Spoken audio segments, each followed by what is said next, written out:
Sahabat Ekonomi Maju, kita berjumpa kembali dalam bincang-bincang kita kali ini. Kalau kemarin kita sudah bertemu dengan Pak Radet, lalu kemudian ada juga Pak Reza. Nah, ini adalah salah satu narasumber yang menarik juga, akan memberikan insight yang luar biasa buat kita, karena kita akan berbincang banyak terkait dengan langkah-langkah teknis yang dilakukan oleh pemerintah untuk menyelamatkan ekonomi kita. Kita tahu bahwa situasinya memang hari ini bukan sesuatu yang nyaman, tapi tidak hanya di Indonesia, tapi di seluruh dunia. Namun apa yang bisa dilakukan oleh Indonesia untuk menyelamatkan situasi ekonomi kita? Saat ini saya sudah bersama dengan Dr. Insinyur Muhammad Rudi Salahuddin, MPM. Selamat sore Pak Rudi. Selamat sore. Pak Rudi ini adalah Deputi Koordinasi Bidang Ekonomi Digital, ya, Ketenagakerjaan dan UKM. Iya Pak ya. Nah, gimana Pak?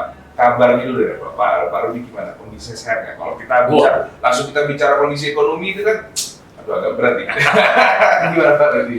Kondisi sehat Pak, gitu kan. Jadi ya kalau kondisi ekonomi seperti kita ketahui kan bahwa COVID ini bukan hanya berdampak kepada sektor kesehatan, ya kan, tapi sudah merembet ke sektor sosial, ke sektor ekonomi, sektor keuangan dan lain sebagainya. Nah ini juga terjadi pelemahan-pelemahan baik itu di industri, di manufaktur maupun di sektor-sektor lainnya gitu. Namun ada juga yang memang karena pandemi Covid ini juga malah justru mendapatkan keuntungan yang lumayan gitu dari aktivitas ekonomi mereka gitu loh. Nah, kita bicara soal ekonomi, Pak. Karena memang ruang lingkupnya ada di sana. Tadi memang banyak sekali orang yang menyebutkan bahwa faktor ekonomi tidak bisa dilepaskan dari situasi pandemi hari ini. Kita bukan hanya bicara kesehatan, tapi juga ekonomi juga terpukul. Tidak hanya di Indonesia, tapi di seluruh dunia.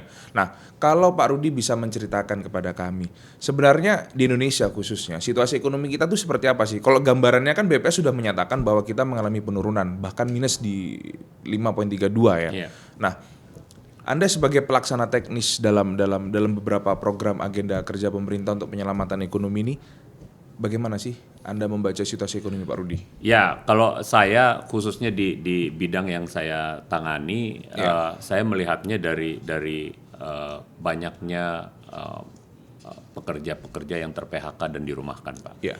Berarti itu kan ekonomi kita sangat-sangat berdampak terhadap mereka-mereka yang saat ini bekerja, gitu ya. Nah, saat ini di dalam data yang dikumpulkan oleh Kemnaker yang sudah di-cleansing dari berbagai sumber, itu saat ini sudah mencapai 2 juta lebih orang yang ter-PHK dan dirumahkan. Itu di seluruh Indonesia? Di seluruh Indonesia. Jakarta? Di seluruh Indonesia. Ya, di seluruh Indonesia. Nah, walaupun data yang kami dapatkan dari teman-teman dunia usaha, dunia industri jauh lebih besar, ya. Tetapi inilah kenyataannya bahwa ekonomi kita sangat-sangat terpukul akibat kondisi COVID ini. Nah, oleh sebab itu pemerintah juga sudah menyalurkan beberapa instrumen bansos, gitu ya. Jadi bansos ini baik itu yang bansos reguler yang dilakukan oleh Kementerian Sosial maupun yang kami koordinasikan, yakni di program Kartu Prakerja. Nah ini program Kartu Prakerja juga sudah berubah. Yang tadinya kita tujuan utamanya adalah untuk meningkatkan produktivitas dan meningkatkan kompetensi dari masyarakat Indonesia. Ini sekarang saat ini sudah berubah menjadi instrumen untuk menyalurkan bantuan sosial. Artinya ada bentuk insentif yang bisa dicairkan seperti itu ya Pak? Iya, jadi kita karena banyak masyarakat yang tidak masuk di dalam kelompok orang-orang yang terdata untuk mendapatkan bantuan sosial. Nah, kita masukkan itu di dalam kelompok di dalam program Kartu Prakerja. Nah, artinya Pak Rudi, kalau mereka yang memang terdaftar ada listnya sebagai penerima bansos, mereka tidak berhak menerima Kartu Prakerja. Ya, jadi tidak bisa duplikasi. Oleh sebab itu kita juga memblacklist mereka yang datanya ada di DTKS. Namun mereka ini kan kebanyakan kalau yang di DTKS ini kepala keluarga. Iya. Anggota keluarganya masih tetap bisa untuk menerima program kartu prakerja. Artinya kalau misalnya suaminya sudah mendapatkan bansos, istrinya yang awalnya bekerja menjadi tidak bekerja bisa mendapatkan bantuan prakerja ya. Betul. Kalau nggak salah Agustus kemarin tanggal 16 itu sudah ditutup gelombang 4 ya, sekitar 1,2 pendaftar, 1,2 juta pendaftar. Ini kalau Pak Rudi sendiri melihat memang antusiasme masyarakat terhadap pendaftaran kartu prakerja ini seperti apa sih Pak? Oh, antusiasme masyarakat itu sangat-sangat baik ya kalau saya lihat, karena kami beberapa bulan ini kan sedang melakukan perbaikan tata kelola, sehingga kita sementara kita stop gitu ya, sampai batch 3 kita stop, lalu pembukaan batch 4 ini antusiasme masyarakat sangat tinggi gitu ya. Batch 3 terakhir berapa tuh Pak Rudi? Batch 1, 2, 3 itu terakhir hanya 680-an. Oh justru lompatannya tinggi sekali ya? Nah di batch 4 sampai ke depan, sampai akhir tahun nanti kita berharap setiap minggunya kita bisa melakukan penerimaan sampai dengan 800.000 kuotanya. Jadi kita akan besarkan kuotanya, sudah disetujui oleh Komite Cipta Kerja 800.000 per batch per minggu. Sehingga ini nantinya kita harapkan di bulan Oktober kalau lancar ini sudah bisa selesai semua untuk program target kita 5,6 juta di tahun 2020. Nah tadi kan pendaftar 1,2 juta, terus Pak Rudi juga menjelaskan bahwa yang akan diterima di 800.000. Nah pasti akan ada beberapa seleksi, mungkin masyarakat harus diinformasikan ini. Oh kalau seleksi pertama tadi kan Pak Rudi menyatakan bahwa harus tidak terdaftar di DTKS sebagai penerima bansos. Selain itu apalagi Pak? Jadi mungkin masyarakat biar bisa tahu. Jadi syarat dari untuk masuk program kartu prakerja itu adalah yang utama 18 tahun ke atas. Yang kedua sedang tidak dalam pendidikan formal, baik itu SMK atau sederajat, SMA atau sederajat, atau mereka yang kuliah. Nah ini sebenarnya syarat utamanya.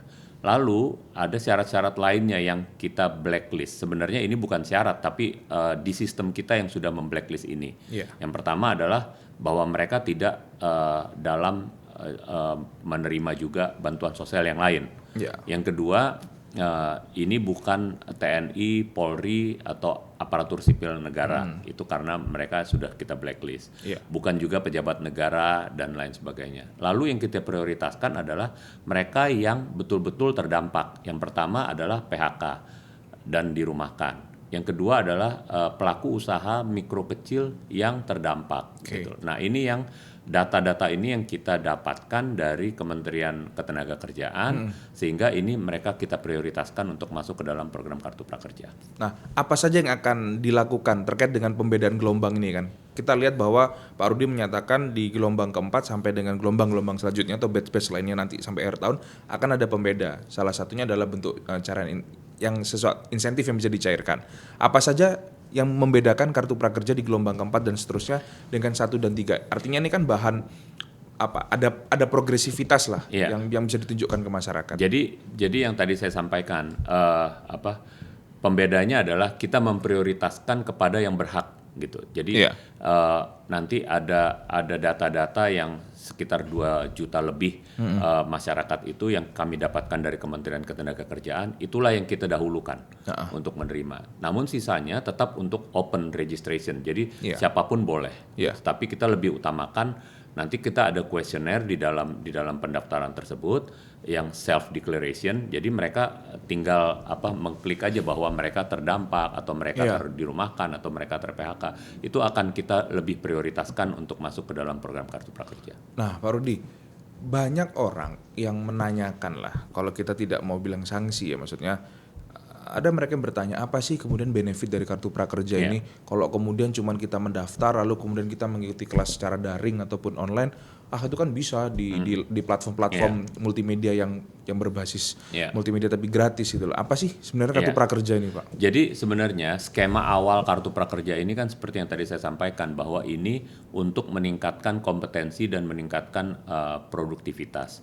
Jadi ada program skilling, reskilling, dan upskilling. Tadinya program kartu prakerja ini kita desain sesuai dengan arahan Bapak Presiden untuk biaya pelatihan itu 5 juta rupiah dan insentif itu kita berikan hanya 1 kali, yakni 500.000 untuk pengganti uang transport. Namun pada saat kita mau meluncurkan ini ada COVID, gitu, sehingga ini kita ubah yang tadinya skemanya untuk meningkatkan produktivitas menjadi semi bansos untuk instrumen bantuan sosial, sehingga biaya pelatihannya kita turunkan dari 5 juta menjadi 1 juta, namun biaya untuk insentif tunainya kita tambahkan gitu ya, dari yang 500.000 menjadi 2,4 juta, yakni 600.000 untuk 4 bulan. Nah ini yang membedakan program Kartu Prakerja dengan program-program yang lain. Namun mereka tetap harus melakukan pelatihan, karena memang amanat program Kartu Prakerja ini adalah untuk pelatihan, biaya pelatihan, upgrade skill, maupun mereka yang terdampak, misalnya tadinya mereka bekerja sebagai pabrik buruh di pabrik garment gitu ya. Mereka mau melakukan wirausaha karena COVID ini mereka dirumahkan atau di PHK. Nah itu kita latih melalui program Kartu Prakerja. Memang kami sadari bahwa pelatihan yang di dalam masa COVID ini hanya bisa dilakukan secara online. Namun nanti apabila Satgas COVID sudah menyatakan bahwa daerah-daerah tersebut bisa kita dibuka kembali, disebut kita zona hijau, gitu. Kita akan membuka kembali untuk pelatihan-pelatihan yang offline. Artinya kelas fisik itu memungkinkan ada dan sudah masuk skema sangat, ya Pak Rudi. Sangat. Justru awalnya itu semua pelatihan itu justru pelatihan yang offline Pak. Yang online ini hanya untuk yang digital related atau IT related. Nah, ada juga yang hybrid, mix online dan offline. Nah, ini yang berubah drastis sewaktu kita mendapatkan COVID-19 ini, sehingga semua pelatihan itu kita online kan, gitu. Nah, ini juga yang menjadi permasalahan polemik di masyarakat, gitu loh, karena masyarakat menilai bahwa pelatihan ini ada loh yang gratis di YouTube dan lain sebagainya. Padahal kalau kita lihat pelatihan-pelatihan yang ada di program Kartu Prakerja semuanya terstruktur, semuanya melalui learning management system ataupun webinar, gitu. Nah ini yang mungkin masyarakat umum kurang begitu tahu. Ya pasti tetap ada pembedaan antara otodidak, kita belajar secara mandiri, lalu kemudian ini ada skema atau kalau bahasa pendidikannya mungkin kurikulumnya diciptakan lah. Dan pasti ada assessment Pak di akhir, sehingga mereka apabila lulus dapat certificate of completion, dan dari sertifikat itu baru mereka bisa mencairkan insentif yang pertama. Jadi insentif itu bisa dicairkan kalau sudah mengikuti pelatihan paling tidak satu. Artinya masyarakat juga nggak boleh dong kalau meminta kemudian dicairkan tapi dia tidak mengikuti proses pelatihannya gitu ya. Karena memang tujuan awalnya adalah melakukan upgrading skill. Itu tadi ya. Oke.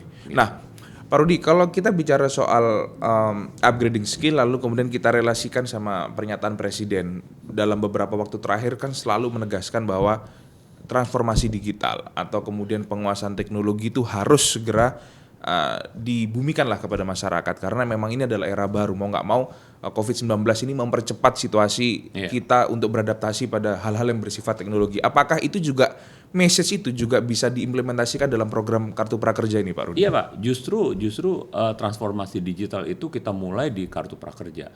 Bapak lihat sendiri sekarang ini bantuan sosial yang melalui platform digital itu hanya program Kartu Prakerja Pak. Dan itu kita lihat sebenarnya sangat baik untuk dicontoh oleh bantuan sosial yang lain gitu ya. Pertama, orang tidak berebut Pak, tidak ngantri dan lain sebagainya gitu loh. Karena kalau di bantuan sosial yang lain mungkin ada yang kalau kita lihat di koran-koran ada yang mengantri dan lain sebagainya. Kasihan gitu loh mereka gitu loh. Nah, dengan adanya platform digital ini kita harapkan sebenarnya mereka ini bisa mendapatkan bantuan sosial tanpa mereka harus mengantri. Dan ini bukan didata oleh pemerintah, tetapi ini adalah mereka open registration.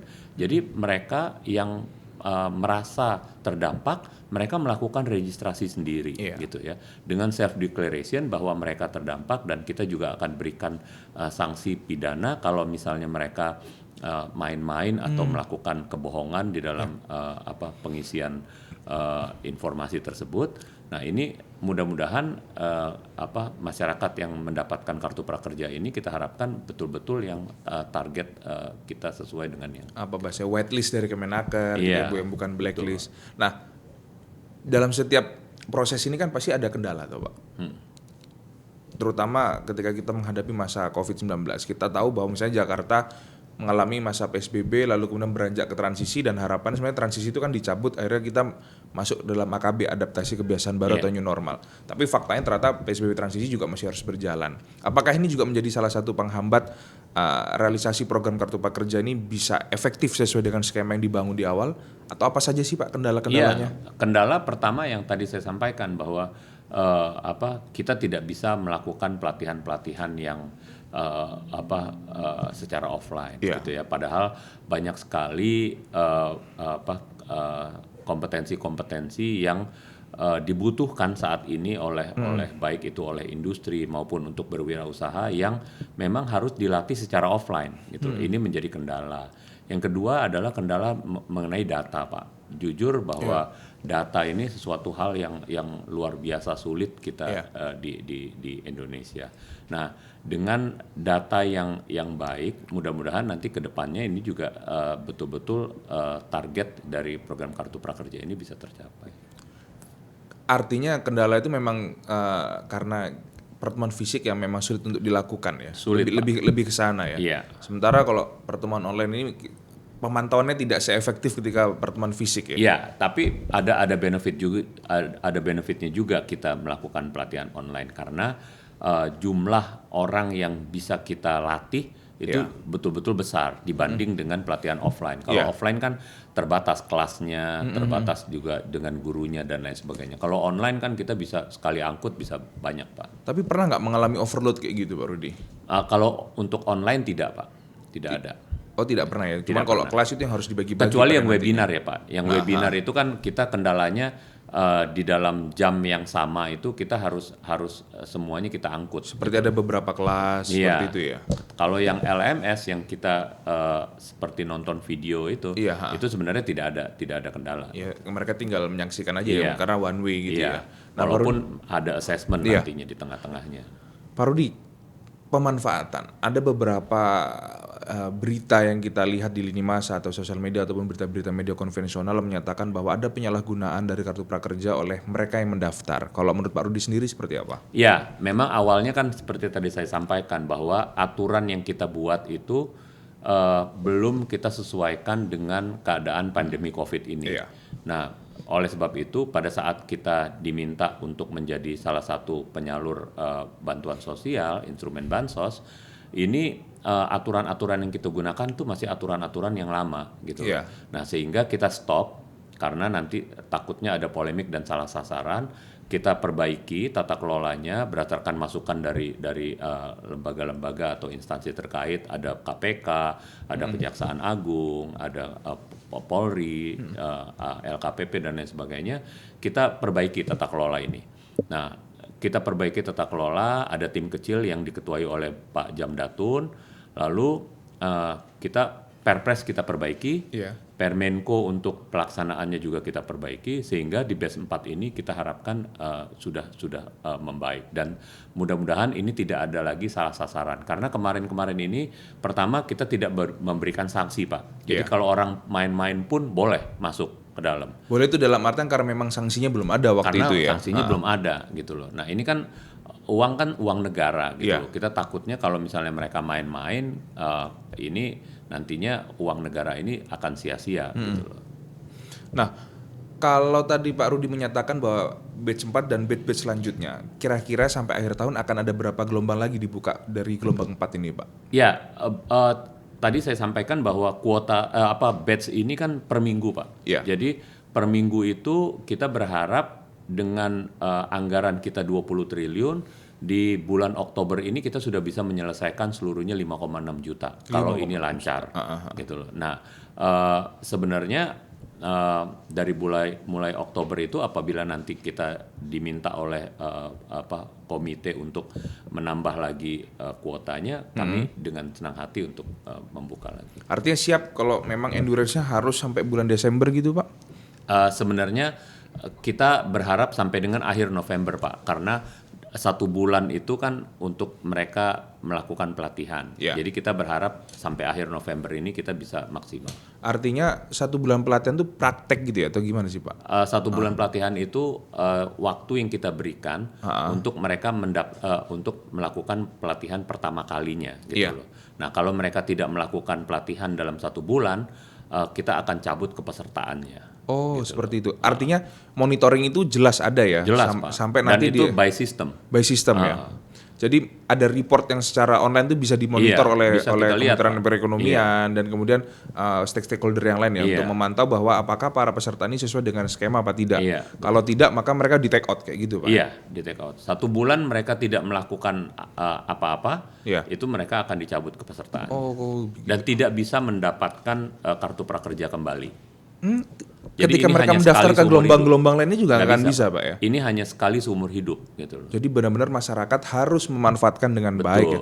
Karena banyak sekali yang mendaftar yang terseleksi itu tidak semuanya. Iya. Ketika mereka sudah masuk dalam seleksi seharusnya mereka harus Serius untuk- serius dan iya, kemudian memanfaatkan menyelesaikan, itu ya, iya. menyelesaikan program itu ya. Iya.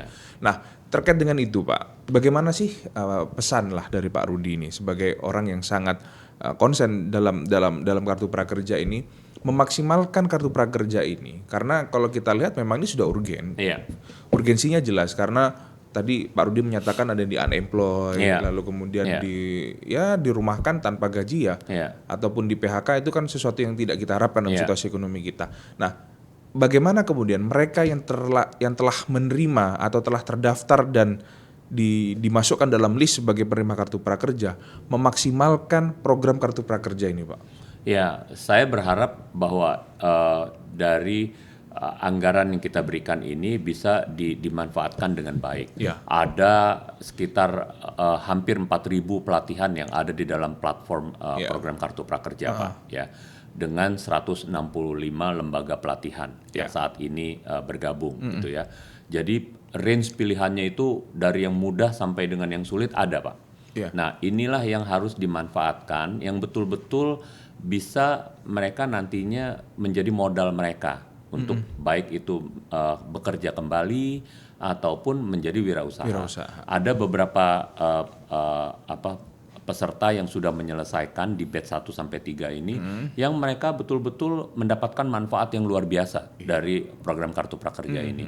Nah, hal-hal inilah yang mungkin perlu diketahui oleh masyarakat supaya betul-betul memanfaatkan dengan baik program Kartu Prakerja ini. Semoga terlaksana lah program-program seperti itu Pak ya. Kita harapkan Kartu Prakerja ini menjadi salah satu turning point kita lah. Betul. Untuk mengaktifasi lagi kegiatan ekonomi kita. Setuju Pak, gitu loh. Di sisi lain juga kan kita tahu bersama bahwa saat ini Indonesia itu ada bonus demografi, gitu ya. Benar. Nah, bonus demografi ini apabila kita tidak manfaatkan, ini akan menjadi bencana buat kita, gitu loh. Nah, sehingga ini betul-betul harus kita seriusi, gitu ya.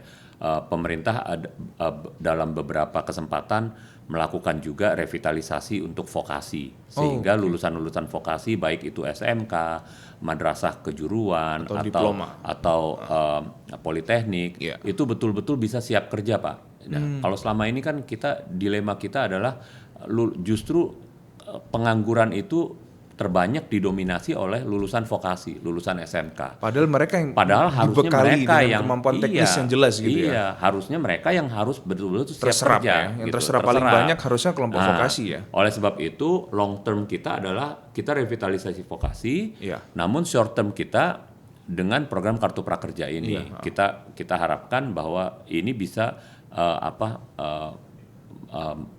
gap ini bisa kita atasi melalui program. Artinya Kartu Prakerja ini sebenarnya adalah cara yang paling mudah untuk membaca bagaimana kemudian pemerintah tuh punya konsen terhadap pendidikan vokasional ya. Betul. Itu tapi memang itu jangka pendek. Iya. Apalagi kita melihat situasi kita COVID. Iya. Pak, terakhir Pak, bagaimana kemudian Pak Rudi melihat ini secara optimistis bahwa Kartu Prakerja ini bisa menjadi indikator untuk menggerakkan roda ekonomi kita. Kita tahu bahwa data BPS hari ini menunjukkan kurva yang merah lah, karena kita minus di situ. Dan itu kan disebabkan karena tidak terjadinya daya beli masyarakat yang baik. apakah kartu prakerja ketika program ini sukses bisa dijadikan salah satu indikator untuk menggerakkan Iya. ekonomi sehingga angka BPS kita Iya. tidak sampai reses Pak di kuartal Kami 3? berharap Pak, karena ini tujuan kita adalah berubah menjadi semi bansos. Kami berharap bahwa dari sekian banyak orang yang masuk menjadi peserta kartu prakerja ini, setelah mendapatkan insentif itu bisa meningkatkan daya beli mereka, Iya. gitu lah. Sehingga konsumsi dari masyarakat ini meningkat, sehingga nantinya ini juga akan berdampak terhadap pertumbuhan ekonomi kita. Oke. Diharapkan nanti di kuartal ke depan pertumbuhan ekonomi kita juga tidak minus, sehingga Amin. ini kita jauh dari atau tidak masuk ke dalam negara-negara yang resesi. Siap. Kita harapannya sama semua seperti itu Pak, karena kaget juga ke data BPS ternyata seperti itu. Bukan kaget ya, memang itu sudah bisa diprediksi ya, karena memang kita PSBB itu tidak ada transaksi. Cuman ya harapannya di kuartal ketiga angkanya tidak seburuk di kuartal kedua. Setuju. Semoga kartu prakerja ini menjadi alat untuk mendongkrak, lalu kemudian masyarakat juga bisa aktif lagi dengan segala bekal yang dimiliki ketika mereka telah melakukan pelatihan di kartu prakerja. Semoga, amin Pak. Terima kasih Pak Rudi Salahuddin. Nanti kita akan berbincang lagi, lalu kemudian mungkin di waktu yang lain kita akan update lagi bagaimana program kartu prakerja di batch-batch selanjutnya. Harapannya akan selalu berkembang dengan positif. Siap. Terima kasih Pak Rudi Salahuddin dan teman-teman. Nanti kita akan berjumpa lagi dengan sejumlah narasumber yang menarik lainnya untuk membahas bagaimana kemudian program ekonomi maju di Indonesia ini merupakan salah satu program yang harus kita dukung bersama, terutama dalam situasi pandemi COVID-19. Karena apa? Karena Indonesia hanya bisa maju hari ini ekonominya kalau kita juga sehat. Indonesia sehat, ekonomi maju. Terima kasih, sampai jumpa.